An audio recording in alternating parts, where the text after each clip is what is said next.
Bueno, hemos venido en esta serie viendo que el propósito principal que tiene el libro de Ruth es mostrarnos la soberana providencia de Dios. Y hemos visto en estos 3 capítulos. Y hoy, que vamos a concluir, surge una pregunta que está conectada con esta soberanía de la providencia de Dios. ¿Cómo vendrá el Salvador? ¿Cómo Dios traerá redención al pueblo de Israel? ¿Cómo Dios cumplirá la promesa de hace muchos años atrás que Dios hizo en Génesis 3:15, que dice así: pondré enemistad entre tú y la mujer y tu simiente, y la de ella, su simiente, te aplastará la cabeza, pero tú la morderás el talón. Así que hay una promesa desde Génesis 3:15 que habrá un día una simiente. Y esta simiente, hasta el tiempo del libro de los jueces, siempre ha tratado de una forma u otra a ser aniquilada. En el tiempo de Adán y Eva estaba la simiente, debía de venir o por Caín o por Abel. Pero Abel murió. Ahí pareciera como que esta promesa no vendría nunca a ser cumplida, pero Dios tuvo la gracia delante, o Adán tuvo la gracia delante de Dios y le concedió otro hijo, Set, y continuó la promesa de la simiente. Pero llegó en la época de Abraham. Abraham no tenía hijos. Sara era estéril. ¿Dónde vendría la promesa de Génesis 3:15? Pues ¿dónde vendría la simiente que traería no solamente la redención de Ruth, de Noemí, de Boaz, sino de la redención del pueblo de Israel y también del pueblo escogido de Dios, que están incluidos los gentiles? Así que vemos entonces que por la gracia de Dios, una vez más, Dios hace que Sara salga embarazada y tiene a Isaac. Pero después Dios en Génesis 22 manda a Abraham a ofrecer a Isaac, el hijo de la promesa, en un sacrificio. Pero no solamente Dios quería detener la simiente, no quería detener la simiente, sino quería prolongar la simiente y anunciar que un día a través de Isaac vendría el Redentor. Y llegamos al tiempo de los jueces, donde cada cual, dice Jueces 21, hacía lo que mejor le parecía. Y en medio de esta historia de la redención, en medio de esta historia que pareciera que muchas veces la simiente va a ser desaparecida o no va a llevar al cumplimiento de esta esperanza escatológica de que un día vendría el Redentor de aquellos que Dios había predestinado para salvación. Y vemos que Dios en esta historia, en el capítulo 4, culmina respondiendo a esa expectativa escatológica. ¿Cuándo vendrá el Salvador? ¿Por dónde vendrá el Salvador? Si pareciera que no hay forma de que esa promesa sea cumplida dentro del pueblo de Israel. Pero Dios responde esta pregunta en el libro de Ruth, en el capítulo 4. Pero para responder esta pregunta, una vez más, Dios involucra familias, como involucró a Adán y a Eva, como involucró a Abraham, como involucró también a Noemí, a Elimelech y a sus hijos, a Ruth, Ofra, la otra ahí nuera de ella. Y vemos cómo Dios escoge una familia que pareciera que pronto va a desaparecer esta familia. Y una vez más la esperanza de que vendría el Mesías está tambaleándose una vez más dentro de la revelación de la salvación. Y Dios escoge esta pequeña familia, la familia de Noemí y Elimelech, una familia insignificante, una familia que no es nada, en una ciudad que tampoco es nada como Belén. Tal vez Belén para ustedes y para nosotros es una ciudad muy importante porque estamos desde el lado acá del mundo occidental, pero en el mundo bíblico, en el Antiguo Testamento, Belén es una ciudad insignificante, casi se puede decir que ni mencionada dentro del pueblo de Israel. Pero vemos que Dios no solamente elige una familia con muchos problemas, sino también que Dios, a través de esta familia insignificante con muchos problemas, a través de esta familia que pronto pareciera que va a desaparecer, Dios levanta otra vez la esperanza de que un día vendría el Salvador, el Redentor, no solamente de ellos, sino también de nosotros. Así que vimos durante esta historia que Elimelech decide emigrar desde Belén hasta Moab, una ciudad totalmente pagana, una ciudad totalmente prohibida para que los israelitas habitaran allí. Pero a pesar de su mala decisión, Dios está en el asunto, Dios está en la historia. Porque de esta familia con muchos problemas, de esta familia insignificante, vendría el Salvador. Pero Dios es un Dios que endereza las familias. Dios es un Dios que endereza los matrimonios.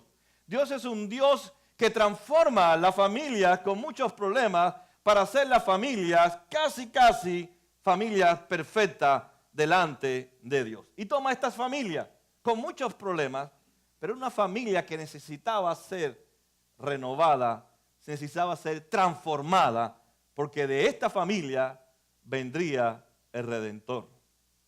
Así que Dios comienza a verse en el escenario de este libro de Ruth. Y vemos que Dios muestra su gracia a través de esta familia. Ellos regresan otra vez a Belén después de 10 años. Vemos que regresa Noemí sin su esposo, muere Elimelech, mueren sus 2 hijos y regresa solamente con Ruth. Regresan 2 viudas, sin simiente, sin esperanza de que pudiera a través de esta familia salir el Redentor. Una vez más, la expectativa desde el punto nuestro ahora bíblico, que podemos leer toda la historia, uno se pregunta, ¿por dónde vendrá el Redentor? ¿Por dónde vendrá la simiente si ambas son viudas y no tienen esperanza de tener un hijo? Y en el tiempo bíblico, para usted ser alguien, usted tenía que tener un hijo. Usted tenía que tener descendencia. Es muy importante en el tiempo bíblico la familia. Tal vez en el tiempo de hoy, en el mundo occidental individualista, que a lo más un hijo, otra vez 2, o no tener hijos, para nosotros no significa mucho en nuestras vidas. Y lo podemos ver en nuestra cultura. Hoy los padres o el hombre y la mujer se casan para tener un objeto dentro de la casa que se llama hijo o se llama hija. O sea, no tienen hijos ahora para realmente extender su nombre, para dejar un legado a través de ellos. Tienen hijos simplemente porque es parte de la cultura, es parte de la sociedad tener un hijo. Y no los instruyen, no los preparan, no le dedican tiempo. No son importantes tanto para nuestra cultura, estoy hablando en sentido general, tener un hijo o tener una familia. Por eso se rompen las familias con mucha facilidad. El divorcio hoy es muy común, porque la gente no valora la familia. Nosotros somos tan individualistas que divorciarnos es como tomarme un poco de agua en esta botella. Como tener un hijo es como tener mi hijo y mi botella, es prácticamente lo mismo. Es más, la botella tiene más valor, le dedico más tiempo a la botella que a mi propio hijo. ¿O no es así? Pero en el tiempo bíblico, tener hijos era muy importante. Te daba a ti seguridad financiera, te daba que tu nombre sea extendido. El nombre es Sánchez, ¿ves? Tengo 2 varones. No tengo hembra, tengo varones. Así que mi nombre, mi apellido va a ser extendido. Sánchez se llamarán todas las generaciones de mis hijos, hasta que aparezcan nietas por ahí y ya se nos rompe el nombre por el medio del camino. Pero en este tiempo, en el tiempo de Noemí, es importante tener hijos, tener una simiente, una descendencia, y ambas no lo tenían. Así que Noemí le sugiere entonces a Ruth, después de varios meses que ha comenzado y ha terminado la cosecha, le dice, ve y acércate a vos. Y sabemos la historia del capítulo 3. Gracias a la providencia de Dios, Él cuida a este hombre, vos, y a esta mujer, Ruth, en medio de la oscuridad, para que solamente se llegue a un compromiso de matrimonio. Así que de ahí el autor toma el capítulo 3 y pasa el matrimonio al capítulo 4. Pero vemos que ya este matrimonio es diferente al matrimonio que tenía Ruth con el hijo de Noemí. Porque ella era una pagana en ese momento en que ejercen el compromiso del matrimonio. Pero en este momento que va a realizarse este compromiso, este matrimonio, esta boda entre vos y Ruth, son 2 personas totalmente diferentes. Y eso es en lo que el autor quiere centrarse en este pasaje, el matrimonio ideal según la visión de Dios y cómo este matrimonio ideal se conecta y vive en esa historia de la redención a través del Hijo de Dios. Y eso es lo que vamos a ver. Así que el capítulo 3 termina entonces esta escena en la era. Ahora el capítulo 4 comienza la escena viendo que Booz está allí en la puerta de la ciudad. En el tiempo bíblico, estar en la puerta de la ciudad o sentado en la puerta de una ciudad indicaba que usted quería ejercer justicia en alguna área de su vida. Así que vemos a través de este comienzo cómo Dios nos anuncia la justicia que sería imputada siglos después a través de Cristo en la vida de aquellos que serían redimidos por el Hijo de Dios en la cruz del Calvario. Así que Él va deslumbrando poco a poco la historia que se va a presentar siglos después en la cruz del Calvario. Y sabemos a través de la revelación que el matrimonio es un pacto. Es un pacto en que Dios lo realiza en el monte Sinaí con Israel, en donde Dios se ofrece como el esposo e Israel se ofrece como la novia que hace una conexión y una unión para vivir siempre el uno para el otro. Por tanto, Booz representa en cierto sentido el Redentor que es anunciado en el pacto del monte Sinaí, y Ruth representa a la iglesia representada en el pacto del monte Sinaí, que es Israel. Y podemos ver a través de esta historia un enfoque hacia el matrimonio. Y hoy nos vamos a centrar en el matrimonio. Podemos ver, lo primero que vemos es que este hombre es elegible para el matrimonio. Usted dirá, bueno, pero todos los hombres somos elegibles. Bueno, no todos los hombres son elegibles para el matrimonio. Desde la perspectiva de Dios estoy hablando. Yo sé que hoy usted ve un hombre bonito, alto, elegante, fuerte, con dinero, que se aparece en un buen auto, y dice, este es elegible para casarme con él. Pero vemos cómo Dios, en su soberanía, le está enseñando a la generación del libro de los jueces que cada cual está haciendo lo que quieren hacer, pero este libro queda para toda la eternidad. Y hay principios que son eternos. Lo primero que nos enseña entonces que este hombre es elegible para el matrimonio. ¿Por qué sabemos que es elegible para el matrimonio? Porque vemos que él no está buscando su conveniencia. Él está buscando la conveniencia de la mujer con la cual se va a casar. Él no tiene nada que perder y mucho que ganar. Por tanto, Booz es un hombre que ha vivido en santidad. Es un hombre que ha vivido separado para Dios. Es un hombre, como dice el Salmo 119, que ha guardado los dichos de su palabra en su corazón y lo ha puesto por práctica en su vida. Es un hombre que respeta a las mujeres, respeta a Ruth, respeta realmente la ley de Dios y se somete a la ley de Dios. Es un hombre que está preparado para el matrimonio según la perspectiva de Dios, porque en su mente está la ley de Dios y quiere casarse de acuerdo a la ley de Dios. Él podía haber obviado este pariente cercano y haber obtenido o adquirido a Ruth de una forma ilegal. Pero la ley decía que solamente podía redimir a Ruth el pariente más cercano. Y había un pariente más cercano y no era él. Y él prefiere arriesgar su amor por Ruth con tal de hacer que se cumpla la ley de Dios. Así que era un hombre que valoraba la palabra de Dios. La palabra de Dios es parte de la vida de este hombre. Y muchas veces las jovencitas o mujeres que están solteras no buscan eso en el hombre. En que sea un hombre cristiano que ame la palabra de Dios, que viva en santidad, que no se le vaya la mano por donde no se tiene que ir. Porque Booz no se le fue la mano. Él mantuvo sus manos quietas para mantener su integridad y la integridad de Ruth. Vemos que él está sentado allí porque él quiere realmente que la justicia de Dios se haga en este asunto.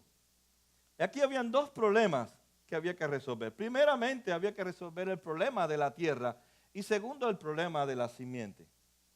El problema de la tierra no era tan difícil y vemos que el pariente más cercano, él estuvo fantástico. Dijo, está bien, yo compro el terreno, las propiedades de Noemí, de Elimelech, de sus hijos. No hay problema en eso, yo las compro. Pero vos le dices, pero tienes que adquirir a Ruth también. Y uno diría, bueno, ¿cuál es el problema? Adquirir a Ruth. Una muchacha joven, pudieron casarme. Pero cuando él le recuerda y le dice, pero está en peligro tu descendencia, está en peligro tu simiente. Y él dice, no, yo no puedo perder mi descendencia. Yo quiero mantener mi nombre. Yo quiero seguir siendo fulano de tal. ¿Cómo voy a casarme con Ruth para que Ruth sea la que mantenga el nombre de Elimelech? Y vemos que es un hombre que no piensa en sí mismo, sino que está dispuesto al pagar la redención, sacrificarse por su amada Ruth en ese caso.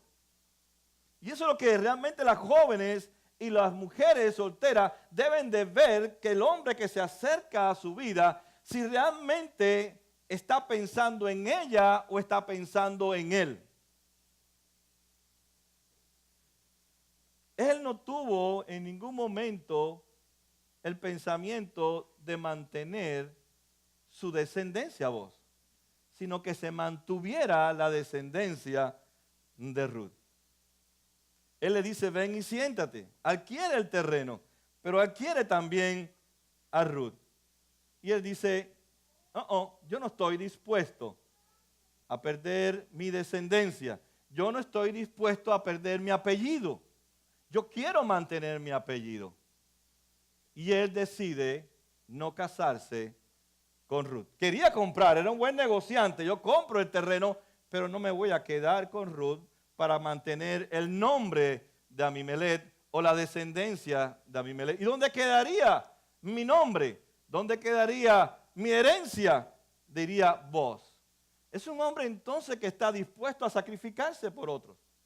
Sacrificarse por su pareja, sacrificarse por su compañera. El amor es incondicional y es lo que nos muestra el amor de vos. Él no pone condiciones para casarse con Ruth. Él no le dice, mira Ruth, nos casamos, pero yo no voy a pagar el precio de que mi nombre sea sacado del libro de Israel y solamente permanezca tu nombre. Es un hombre que realmente aplica la sabiduría de Dios en su vida. Es amante de la palabra de Dios. Dice, en mi corazón atesoro tus dichos para no pecar contra ti, dice el salmista. Así que el primer principio, que un hombre está listo para ser elegible para el matrimonio, es un hombre que atesora la ley de Dios en su corazón. Y esa ley es la que gobierna sus acciones y sus decisiones. Uno de los sueños de los jóvenes y las jovencitas, las mujeres y hombres solteros, es que piensan que van a cambiar a la muchacha o al muchacho, a la mujer o al hombre. No te engañes, no lo vas a cambiar. Tú no lo vas a cambiar. Es más, ya si piensas que lo vas a cambiar, no está elegible para ser tu pareja, tu compañero. Y por tanto, muchas veces la gente se arriesga a ver si ellos pueden cambiar a su pareja. Pero la realidad es que nadie puede cambiar a nadie. Solamente Cristo es el que puede cambiar a esa persona. Y esa persona, cuando es cambiada por Cristo, es una persona que vive en santidad. Es una persona que vive apartada para Dios. Es una persona que realmente ama la palabra de Dios, aplica la palabra de Dios, obedece la palabra de Dios y quiere que todo en su hogar se haga conforme a la palabra de Dios. Yo no sé si usted al leer este capítulo realmente le maravilló este matrimonio ideal. Un hombre y una mujer con una santidad que no hay nadie en todo Belén que pueda superarla. No hay nadie en Belén que pueda superar la integridad de este hombre y esta mujer. Y eso nos está anunciando algunas características de esta familia que traería también alguna característica de ese niño que Noemí lo tuvo entre sus brazos, que un día sería también el Hijo de Dios encarnado a través de María y José. Es bello la historia. Cómo Dios va trabajando en el corazón de este hombre y de esta mujer Ruth para que el pueblo de Israel vea que sí puede existir un matrimonio conforme a la imagen de Dios. Noemí y Boaz no es un personaje ficticio inventado en la historia antigua para desafiarnos a nosotros a tener un matrimonio conforme a la santidad de Dios. Así que ¿es posible o no es posible? Es posible porque ahí está el ejemplo. Ahí está el ejemplo. Pero hoy nos resguardamos a través de nuestra naturaleza caída y dice, eso es imposible. Ahí está. Ahí está la historia puesta para nosotros. Una moabita que no creía en Yahvé, ahora es una mujer transformada y Dios es el que prepara el encuentro entre Ruth y Boaz. Dios había predestinado a Boaz para Noemí, para Ruth, y a Ruth para Boaz. Por tanto, una cosa que nos enseña esta historia en la vida de Ruth, muy característica en ella, es que espera en el Señor y confía en el Señor para que Dios le provea a ambos, el hombre y la mujer, conforme al corazón de Dios. Pero usted dirá, pastor, eso está muy antiguo. ¿Es verdad? Ese pastor está tirando eso por gusto. Está predicando innecesariamente. Porque, anyway, si yo me enamoro, ni la santidad me importa. Porque no estamos acostumbrados a instruir a nuestros hijos como fue instruida Boaz y como fue instruida Ruth a través de Noemí. Que la santidad es un elemento importante para el matrimonio. Sin santidad, ¿qué dice la Biblia? Nadie verá a Dios. O sea, podemos decir sin santidad nadie va a tener una relación con Dios. Es imposible sin santidad tener relación con Dios. Porque Dios es ¿qué? ¿Un pecador? Es santo. Es santo. No se engañe. Bájese de la nube. Sin santidad, usted puede leer la Biblia, usted puede orar, usted puede venir aquí y salir para allá afuera y acabar con Vicente y toda la gente. ¿Es right o no es right? ¿Y tiene santidad porque estuvo aquí? No. ¿Leyó la Biblia? Qué bueno que leyó la Biblia. ¿Oró? Qué bueno que oró. Qué bueno que hizo todo lo que hizo, pero eso no cambió su vida porque no ha tenido un encuentro, como dice la revelación del capítulo 4, Dios, Noemí, te ha dado un redentor, uno que ha pagado por ti tu deuda, uno que te ha librado aún de las cosas de la sociedad, que lo más importante en esta época es tener un hijo. Lo más importante no era tener un hijo en el tiempo de hoy, diríamos, porque el hijo representa seguridad financiera. Lo más importante para el tiempo de hoy no es nuestra seguridad financiera, sino nuestra seguridad de redención en Cristo Jesús. Estamos hablando de algo de la cultura. Sabemos que hoy nuestros hijos no representan seguridad financiera, más bien ellos nos consumen nuestra finanza. ¿O no es verdad? Si no, pregunta a una mamá que tenga un baby cuánto se gasta de leche y pampe. Seguridad no da ninguna. Y después cuando llegan a los 18 años, mami, me voy a estudiar a Alaska. Wow, hijo, pero tanto trabajo, aunque sea, déjame ver el primer cheque. Ah, no, mami, me voy para Alaska a estudiar a la Universidad de los Osos allá. Y allá se va a estudiar los osos de Alaska para hacerse científica en osos. Y así funciona nuestra cultura. Pero en este caso, nuestra seguridad está en Cristo Jesús. Y los hijos son una bendición. diferente a la época de ellos. Para ellos era seguridad. Para nosotros son una bendición porque podemos instruirlos en el temor del Señor para que ellos crezcan en santidad y sean como vos y sean como Ruth.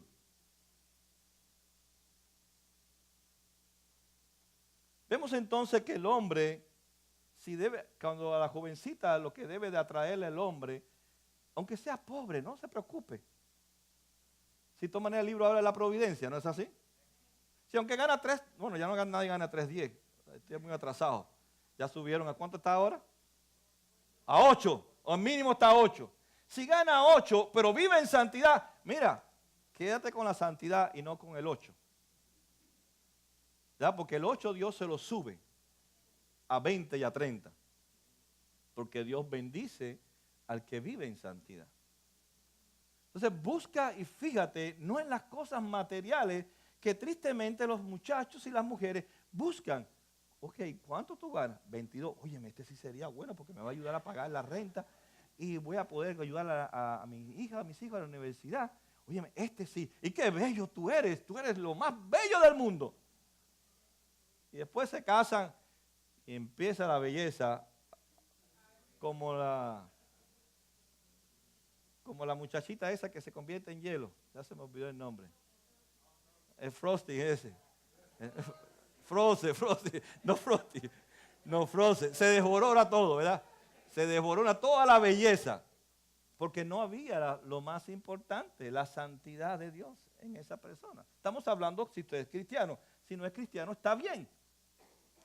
¿Verdad? Que usted tenga otra perspectiva. Pero si usted es cristiana y es cristiano, entonces la santidad debe ser lo que te atraiga. Y fue lo que le atrajo a vos. Dice, tú tienes buen renombre, Ruth. ¿O no lo dijo él? Él no dijo, tú eres la mujer más hermosa. Oye, todo que te dejó tu viudo, tu esposo, es mucho dinero. No, él no vio lo que le dejó su esposo. Él vio su integridad, su reputación. Que siendo soltera no había tenido relación con ningún hombre en el pueblo. Ni rico, ni pobre, ni mayor, ni joven. Había guardado su vida en santidad. Y eso le atrajo a vos. Y a Ruth le atrajo también aquella noche en que él no la tocó. Dijo, este es un hombre que realmente íntegro al corazón de Dios. Así que la santidad es aquel que respeta la ley de Dios y que atesora en su corazón la palabra de Dios. Ahora vamos a ver la otra parte, Ruth, ¿verdad? Ruth también es un personaje dentro de este matrimonio. Y una de las oraciones del capítulo 1 que hace Noemí es pidiéndole a Dios que Ruth pueda encontrar un esposo para que ella encuentre descanso en la casa de su esposo. Y aquí en el capítulo 4, Dios responde esta oración. Y finalmente se lleva a cabo este matrimonio. Y aquí ve Dios cuando un hombre y una mujer que viven en santidad se unen. ¿Y cuál es el resultado? Mira el versículo 11. Los ancianos y todos los que estaban en la puerta respondieron, somos testigos que el Señor haga que la mujer que va a formar parte de tu hogar sea como Raquel y Lea. Dice que fueron las que edificaron el pueblo de Israel. Que seas un hombre ilustre en Éfrata y que adquiera renombre en Belén, que por medio de esta joven el Señor te conceda una descendencia tal que tu familia sea como la de Fares, el hijo de Tamar, le dio a Judá. No tenían descendencia ninguno de los dos. Dice, voy a darle una gran descendencia. Y yo me imagino los lectores de esta época del libro de los jueces, cuando escucharon la palabra semiente o descendencia, una vez más sus corazones comenzaron a latir. Ahora vendrá el Redentor. A través de esta familia va a venir el Redentor esperado. El Redentor que un día pagaría, que sería nuestro sustituto, que sería nuestro intercesor entre Dios y nosotros, y pagaría nuestras deudas, que es el pecado, y estaríamos no solamente libres de las deudas financieras, sino de la deuda espiritual que teníamos con Dios, y podremos vivir eternamente a través de este Redentor futuro que vendría a través de la familia de Ruth y de vos. Pero también surgen problemas en medio de esta historia. La pregunta es cómo podían ellos sobrevivir en medio de este mundo. No cabe duda que ambos amaban la palabra de Dios. Y eso fue lo que sostuvo esta familia en medio de este mundo, de esta sociedad que no amaba la palabra de Dios. Y hay algo que aprendemos en la vida de ambos, y es que ellos confiaban en el Señor. Dice Isaías 40:31, pero los que confían en el Señor renovarán sus fuerzas, volarán como águilas, correrán y no se fatigarán, caminarán y no se cansarán. Cuando uno confía en el Señor, cuando uno espera en el Señor, uno entonces se pone en la actitud de que Dios sea el que guíe nuestras vidas.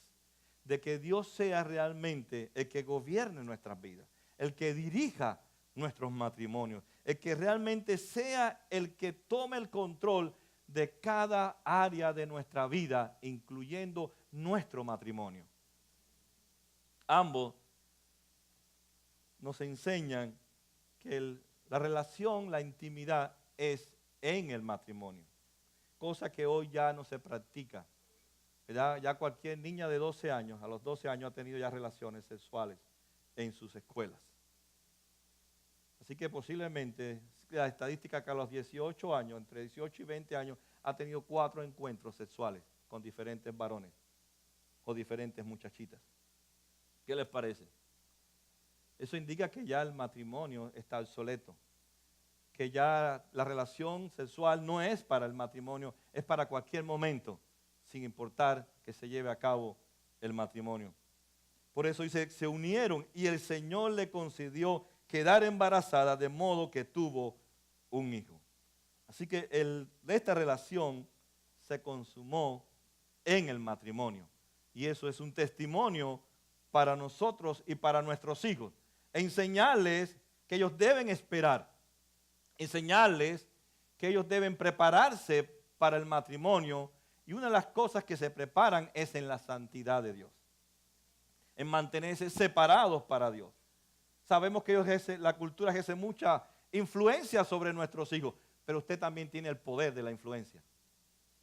El asunto está en que le hemos dejado toda la influencia a la televisión y a las escuelas. Y las escuelas y la televisión no les enseñan los valores que aprendieron vos y Ruth. Por tanto, es nuestra responsabilidad como padres cristianos en una cultura totalmente opuesta a Dios, enseñarle el valor del matrimonio y mantenerse hasta el matrimonio. Ambas vemos que sintieron gozo y sintieron alegría, tanto Noemí como Ruth por este niño. Incluso las mujeres dijeron, Noemí ha tenido un hijo. Y dice, son mejores que 7 hijos. Interesante, el número 7 es perfecto. Lo que está diciendo estas vecinas es, antes Ruth y Noemí pensaban que la familia al tener hijos le iba a dar seguridad, pero ahora su seguridad está puesta en este redentor, que sería este niño, o representado en este niño, que un día vendría el redentor a través de Cristo Jesús.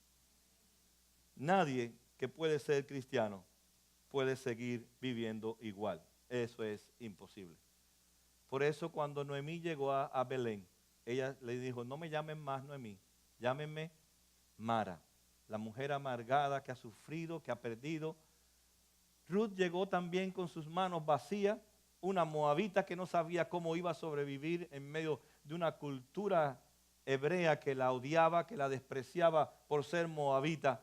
Sin embargo, Dios intervino en la vida de ambas mujeres y vemos cómo esta historia termina transformando la vida de estas dos mujeres en mujeres alegres, pero mujeres que aman a Dios.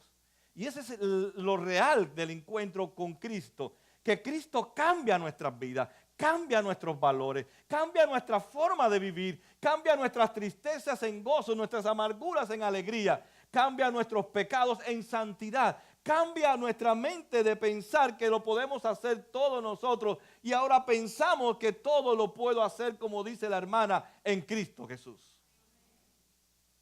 Cambia totalmente estas dos personas dentro de una cultura totalmente que se ha paganizado.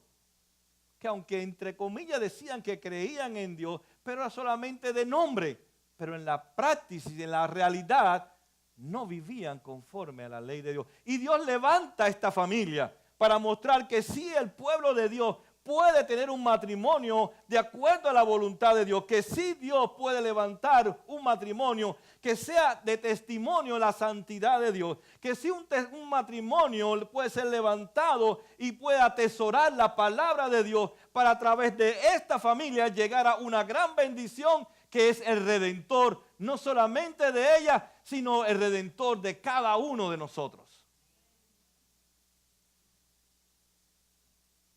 Pero Boaz y Ruth no están en la historia solamente por un ejemplo de ser imitado. Boaz y Ruth están en esta historia para revelarnos lo que hace el verdadero Redentor en nuestros corazones.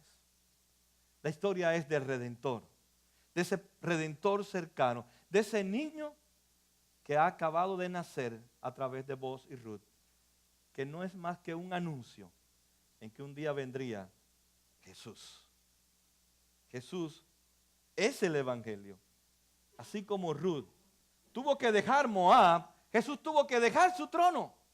Así como Boaz tuvo que sacrificar su descendencia por causa de Ruth, así Jesús tuvo que sacrificar su santidad para que nosotros adquiriéramos su santidad. Sin ser pecador, se hizo por nosotros pecado. Sin haber sido nunca un malvado, murió como un malvado, para que tú y yo ahora pudiéramos disfrutar de su santidad. Dejó todas sus riquezas, la entregó todo en la cruz por hombres y mujeres que no merecíamos nada, para ahora nosotros ser los herederos de todas sus riquezas en gloria. Este mensaje de este matrimonio nos lleva a esa gran respuesta y termina el capítulo diciendo a través de una lista que a través de Ruth y a través de Boaz, a través incluso de David, vendría el Redentor.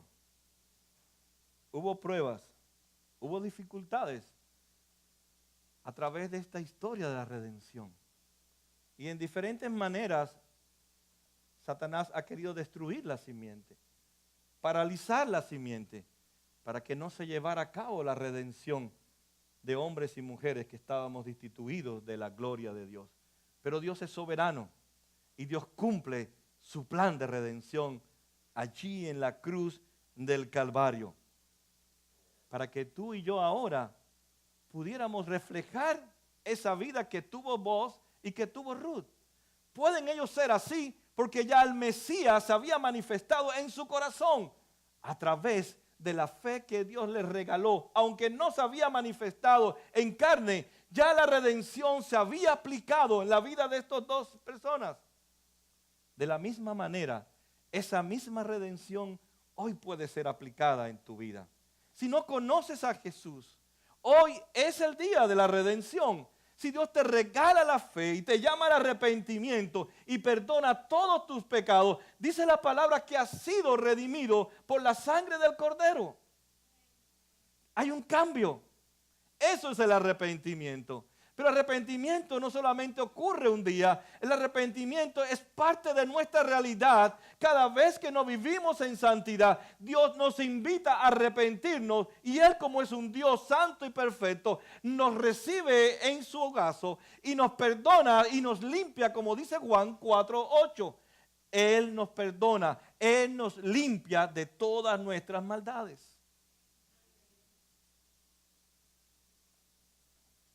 Entonces Dios quiere que tu matrimonio y mi matrimonio refleje la santidad de Dios. Porque el que vive en nosotros es santo como nosotros. Dios quiere que en tu matrimonio se atesore la palabra de Dios. Que en tu matrimonio se traslade ese tesoro a tu descendencia, a tus hijos, y que ellos puedan crecer en el temor del Señor. Concluye entonces diciendo: la santidad es la que nos hace a nosotros elegibles para el matrimonio. La santidad es la que hace que perdure un matrimonio.